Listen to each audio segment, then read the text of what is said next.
પ્રભુ ઈસુ ખ્રિસ્તના નામમાં આપ સર્વને પ્રેમી સલામ. ઈશ્વરની કૃપામાં અમે પરિવાર સાથે આ વર્ષે એટલે કે 2024માં ઓક્ટોબર 28થી નવેમ્બર 8 સુધી યુદ્ધનો માહોલ હોવાથી ઘણી શંકા કુશંકાઓ હોવા છતાંય પવિત્ર ભૂમિ ઇઝરાયલનો પ્રવાસ આલ્ફા ટૂર્સ અને ટ્રાવેલ્સની મારફતે કરી શક્યા. આલ્ફા ટૂર્સના કલ્પેશ નડિયાદરા અને દીકરી રિમ્પી સાથે અમે કુલ 42 વ્યક્તિઓ આ ટૂરમાં હતા. અમે પ્રભુનો આભાર માનીએ છીએ જે અનુભવો અમને થયા એના માટે. અમે જૂના કરાર સાથે સંકળાયેલા સ્થળો જોઈ શક્યા, જેવા કે સિનાઈ પર્વતમાળા, લાલ સમુદ્ર, મૂસાને બળતા ઝાડવા મધ્યે થયેલ ઈશ્વર યહોવાનો અનુભવ, ઈશ્વરે 10 આજ્ઞાઓ આપી તે હોરેબ પર્વત, સિનાઈનું અરણ્ય, ઉજ્જડ અને ખડકાળ વિશાળ પ્રદેશ, અને યહોવાએ મૂસાને નબો પર્વતના શિખર પિસ્ગા પરથી બતાવેલ વચનનો દેશ, કાર્મેલ પર્વત વગેરે પણ જોઈ શક્યા.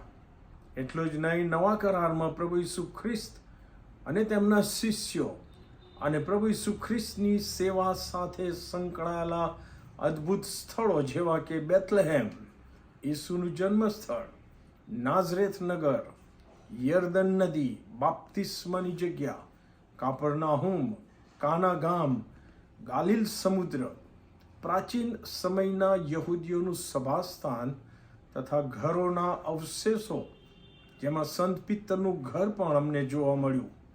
એટલું જ નહીં, તાબોર પર્વત એટલે કે રૂપાંતરનો પહાડ, ઇઝરાયલ કે યરુશલેમની સાથે થનાર આર્મેગેડોનનું જે આખરી યુદ્ધ જે સ્થળે થવાનું છે તે મેદાન કે ખીણ બહુ ભવ્ય અને વિશાળ મેદાન છે. માઉન્ટ ઓફ બીએટિટ્યુડ્સ, પહાડ પરના ભાષણનો પહાડ, હાઈફા શહેર અને સુંદર બંદર, ખજૂરીઓથી ભરેલું યરેખો શહેર, એની પણ મુલાકાત ખૂબ જ આશીર્વાદિત બની. ત્યારબાદ જૈતુન પર્વત, ખૂબ જ અગત્યનો પર્વત ઈસુ ખ્રિસ્તની સેવામાં, જ્યાંથી પ્રભુ ઈસુ ખ્રિસ્તનું સ્વર્ગારોહણ થયું. જૈતુન પર્વતનો ઢોળાવ, એમાં અમે ચાલ્યા કે જ્યાંથી આખું યરુશલેમ નગર દેખાય છે. અને તમને યાદ હશે કે જેને જોઈને છેલ્લે ઈસુ ખ્રિસ્ત રડ્યા હતા.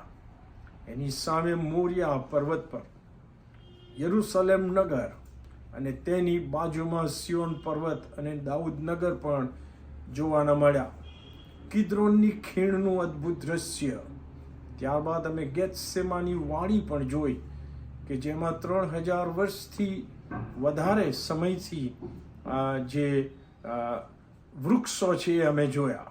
ચર્ચ ઓફ ઓલ નેશન્સ, બેથેસ્દા કુંડ, બેથાની નગર, લાજરસની કબર, રુદનની દિવાલ, ઉપલી મેળી, કાયાફાસનું ઘર અને પિત્તરે કરેલી ઈસુનો નકાર. જે માર્ગે પ્રભુ ઈસુ ખ્રિસ્ત વધસ્તંભ ઉંચકીને ચાલ્યા તે માર્ગ, ખોપરીના આકારની ટેકરી, ગાર્ડન ટૂમ્બ, મૃત સરોવર અને કુમરાનની ગુફાઓ, જ્યાંથી બાઇબલની પ્રાચીન પ્રતો મળી હતી, એ સ્થળો પણ અમને જોવાના મળ્યા. આ બધા સ્થળો નજરો નજર જોવા મળ્યા, એનો બહુ મોટો આશીર્વાદ મને પોતાને મળ્યો છે. કેમ કે બાઇબલ સંબંધી પુસ્તકો વાંચીને જે સમજ મેળવી હતી તે કરતાં આ સર્વ સ્થળો પોતે નજરો નજર જોવાથી ઐતિહાસિક અને વિશેષ કરીને ભૌગોલિક સમજમાં ખૂબ જ આશીર્વાદ મળ્યો. પ્રભુનો આભાર માનું છું.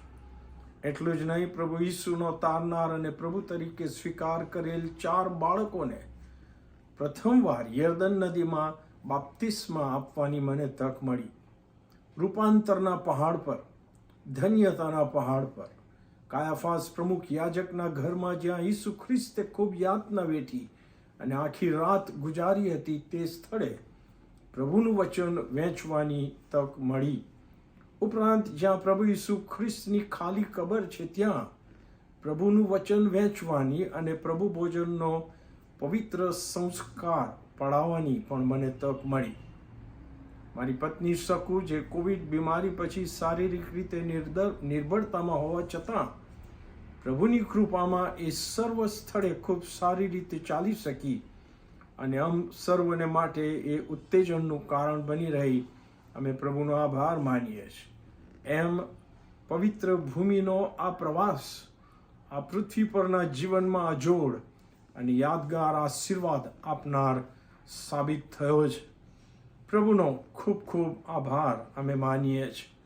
સાથે સાથે આલ્ફા ટૂર્સ એન્ડ ટ્રાવેલ્સના કલ્પેશ અને દીકરી રિમ્પીનો પણ આભાર, જેમણે સર્વ પ્રવાસીઓની વ્યક્તિગત કાળજી લીધી.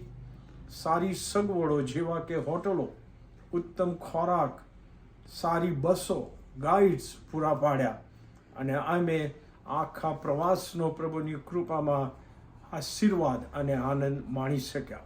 પ્રભુ આ સર્વને આશીર્વાદ આપે. Amen. God bless you all.